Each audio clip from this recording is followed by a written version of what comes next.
Ladies and gentlemen, fear is a liar, it is a thief, it robs the mind of clarity, the heart of courage, and the soul of ambition. It whispers into your ear that you are not enough, that the road is too long, the climb too steep, the goal too far. And if you allow it, fear will paralyze your potential. Fear, at its core, is not a physical force. It cannot be touched, seen, or measured in the way that gravity or electricity can. It lives entirely within the human mind, fed and nurtured by our thoughts, beliefs, and interpretations of the world around us. This is what makes fear so deceptive. Because it feels, real, our palms sweat, our hearts race, our breathing shortens, we assume it is real. But the truth is, fear is a reaction, not a reality. It is a mental construct that forms when the mind imagines a threat to our safety, success, reputation, or survival, regardless of whether that threat actually exists. Most of what people fear never comes to pass. We fear failure before we've even begun. We fear rejection before we speak. We fear loss before we've ever possessed the thing we desire. The mind creates story scenarios based not on facts, but on possibilities and what-ifs.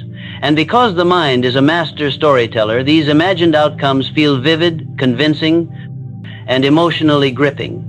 Yet when held up to the light of reason, most fears dissolve. They are revealed as nothing more than shadows cast by our own hesitation, our own assumptions, our own internal dialogue. What's more, fear thrives in uncertainty. When we lack information, when we face the unknown, or when our imagination runs unchecked, fear creeps in and fills the void. It plays on ambiguity. It grows in silence and speculation. But the moment we expose fear to clarity by gathering facts, by planning, by taking the first step, it begins to lose its power. Because fear is only strong in the absence of understanding. The mind, once it recognizes the illusion, can begin to reject it. Fear is also contagious, learned through social conditioning and inherited beliefs. From childhood, we absorb fears from others' parents, teachers, peers, media. We are taught to be cautious, to play it safe, to avoid mistakes. And while some caution is useful, much of it turns into irrational, self-imposed limitations. We are not born afraid to speak in public, afraid to fail, or afraid to stand out. Those fears are taught, and what is taught can be untaught. The irony is, the more we feed fear, the more real it becomes. Every time we choose to retreat, to delay, to stay silent, we reinforce the illusion. The mind says, "See, you were right to be afraid." And so the loop strengthens. But when we confront fear, when we lean into it, examine it, and act anyway, the mind starts to rewire itself. It learns that fear is not the truth, only a test. When we internalize the understanding that fear exists only as a product of thought, we begin to reclaim our power. The emotional intensity may still arise, but we can separate the sensation from the story. We no longer mistake our feelings for facts, and in that space between reaction and recognition, we unlock a profound truth. Fear does not control us. We control how we respond to it. Fear is a force that thrives in inaction.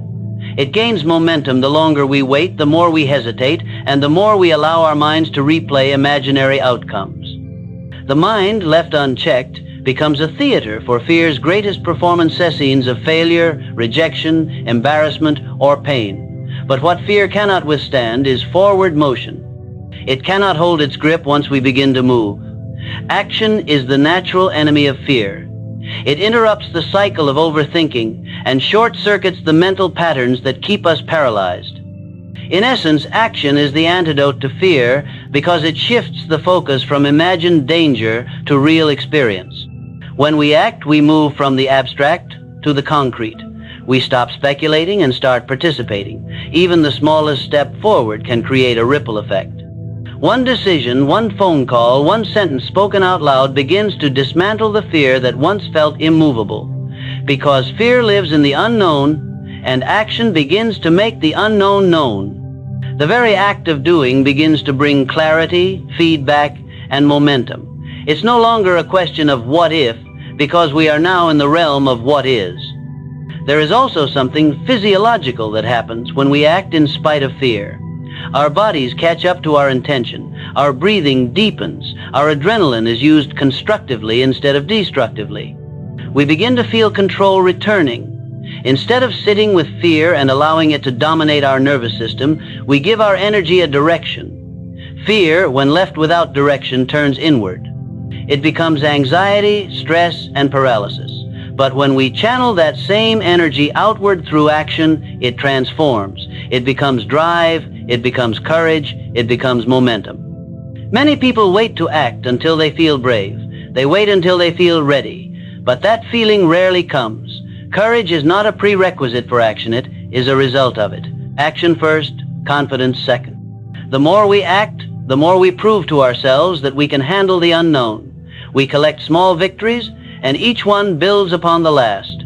Over time, our identity begins to shift. We stop seeing ourselves as someone who avoids fear and begin to see ourselves as someone who confronts it head on. Procrastination is one of fear's greatest allies. The longer we wait, the bigger fear becomes in our minds. Tasks grow heavier, conversations become scarier, risks feel more dangerous. But the instant we begin even with imperfect effort, we weaken fear's hold. Clarity begins to form. Often we discover that the task, the decision, the leap was not nearly as daunting as it appeared.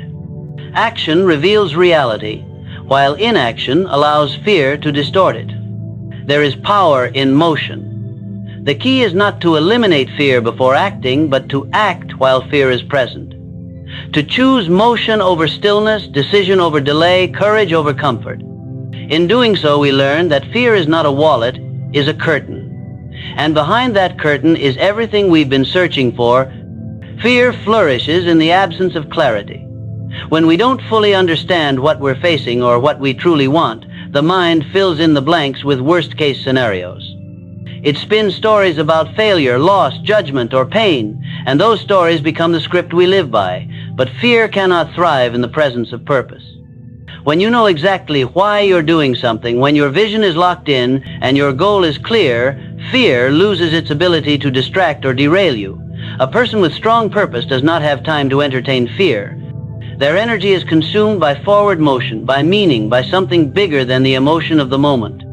Understanding brings order to the chaos of uncertainty. When you take time to truly understand a situation by asking the right questions, studying the landscape, and preparing yourself, you begin to strip fear of its power. What once felt overwhelming starts to become manageable. The unknown starts to become familiar. When we understand something, we reclaim control. And fear hates control. Fear thrives on helplessness, on vagueness, on blurred edges. But the sharper your understanding, the less space fear has to grow. Purpose works in much the same way. It acts as an internal compass. It keeps your focus forward, aligned, and intentional. When you're driven by a clear why, your tolerance for discomfort increases. You stop measuring your decisions based on how safe they feel and start measuring them based on how aligned they are with your mission. Purpose doesn't erase fear, but it gives you something stronger to hold on to. It becomes a stabilizing force in uncertain moments. It reminds you that the fear is temporary, but the reason you're pushing forward is lasting. Most people experience fear not because they are weak, but because they are disconnected from their deeper motivations. They're unsure of what they stand for, what they're pursuing, or why it even matters. In that void, fear rushes in. But the moment you reconnect with your core reason, the values, the dreams, the legacy you want to build, fear begins to lose its persuasive voice. You start to ask different questions. Instead of, what if I fail? You begin asking, what happens if I don't try? Instead of, what will they think of me? You ask, what impact will I miss if I stay silent? Understanding and purpose work together to form a kind of armor. They don't prevent fear from showing up, but they make you immune to its manipulation. The mind no longer has to guess, because the mission is clear. And when your mental energy is focused on meaning, there's no room left for doubt to dominate. You begin to see challenges as part of the process rather than as threats. You see risk as necessary, not dangerous. With clarity, fear becomes a signal, not a stop sign. With purpose, fear becomes background noise to a much louder, more powerful inner voice. that knows exactly where it's going and why it must get there. The idea that we must feel brave before we act is one of the most persistent myths about fear. People wait, sometimes for years, to feel ready, waiting for the fear to subside, for the nerves to calm, for the moment to feel perfect. But that moment rarely, if ever, arrives. Fear doesn't simply disappear with time. It doesn't go away on its own. The truth is, courage isn't something we summon before we move. Courage is something we generate because we move. It is born in the act itself. It is built through experience, through repetition, through doing the very thing that once made us tremble. The reality is, every bold action begins with uncertainty. Every leap of faith begins with a step taken in fear. Those who accomplish great things are not fearless. They are willing to act despite their fear. They have learned that bravery is not a prerequisite for action, but a consequence of it. Confidence doesn't fall from the sky. It is earned in motion, built from the ground up, layer by layer, through proof and progress. Each small win becomes a brick in the foundation of self-belief. If we waited to feel 100% ready before every important decision, every dream, every leap, we would stay stuck indefinitely. Readiness is a feeling that comes after we've already begun. In the beginning, everything is uncomfortable. Our voice shakes, our hands sweat, our thoughts race, but in that discomfort is growth. That tension is the signal that we are stretching beyond our current limits, stepping out of the known and into possibility. We often look at people we admire, speakers, leaders, creators, and imagine they were born confident, that they possess something we do not. But what we're really seeing is the result of repeated action in the presence of fear. We're witnessing what happens when someone decides to move forward anyway. The person who speaks on a stage once feared the microphone. The person who built a company once feared taking the first risk. The artist who shares their work once feared criticism. What separates them from the rest is not a lack of fear, it is their refusal to be controlled by it. The decision to act even in small way signals to the mind that we are in control. It teaches the brain that fear is not fatal, that we can feel discomfort and survive it. And once that lesson is learned, it becomes easier the next time. Momentum builds. The fear never fully vanishes, but our tolerance increases.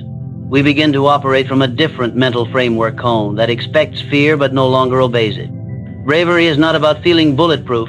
It's about stepping forward while your heart is pounding. It's about showing up when it would be easier to shrink back.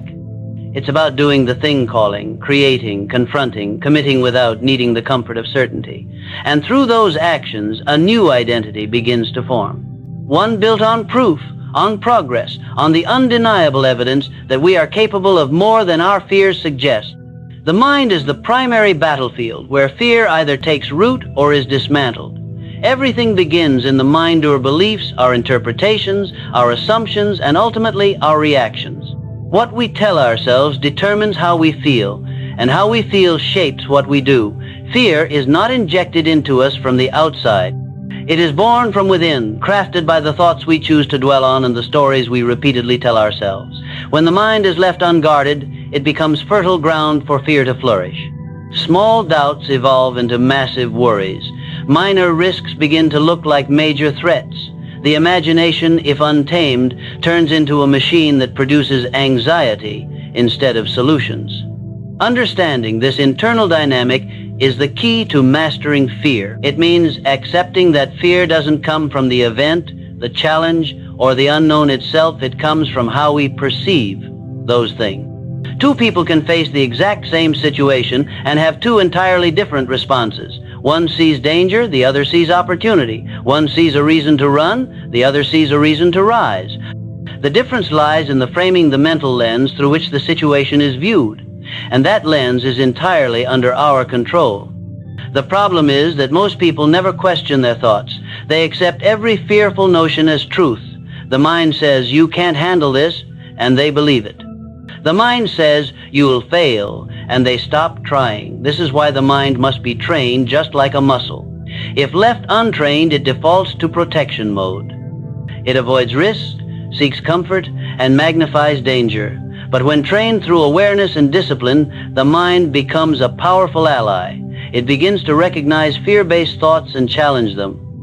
It starts to ask better questions like, Is this fear justified? Or what evidence do I have that I can't succeed? Mental discipline is not about ignoring fear. It's about examining it with logic, stripping it of exaggeration, and replacing it with a more accurate perspective. The act of questioning fear breaks its illusion. The moment we analyze the fear, instead of automatically reacting to it, we shift from emotional to rational thinking, and in that shift, we gain power. We no longer operate from instinctive panic, but from conscious choice. Belief systems also play a critical role in this battle. If we carry limiting beliefs like "I'm not good enough," "I always mess things up," or "people will judge me," fear will always have fertile ground to grow. But if we install empowering beliefs such as "I can figure this out," "I've overcome worse," or "I deserve to try," we create an internal environment that is less hospitable to fear. These beliefs become a shield against the mental noise that tries to hold us back. The mind is not the enemy. It is the tool. When it is sharpened, focused, and directed with intention, it becomes the most powerful weapon we have against fear. When we learn to control our thoughts, we learn to control our lives. Victory is not reserved for those who are perfect, those who never fail, or those who avoid fear. Victory belongs to those who persist, who push through discomfort, and who refuse to let fear decide their actions. It is those who continue moving forward, despite the setbacks, doubts, and obstacles that fear places in their path, who ultimately emerge victorious. Fear is not something to avoid. It is something to move through. The key to success is not the absence of fear, but the ability to act in spite of it. Those who are relentless in their pursuit, who have made a commitment to the process regardless of fear's presence, are the ones who succeed in the end. Fear can make us feel like we're at a crossroads, as if every step we take is fraught with peril. It can make the unknown seem insurmountable, the risks unacceptably high. But when you develop the mindset of someone who refuses to stop, fear becomes nothing more than a signpost, pointing to the areas in life that require the most growth. The most challenging obstacles often bring the greatest rewards, and those who persist in the face of fear are the ones who break through barriers and achieve the unthinkable.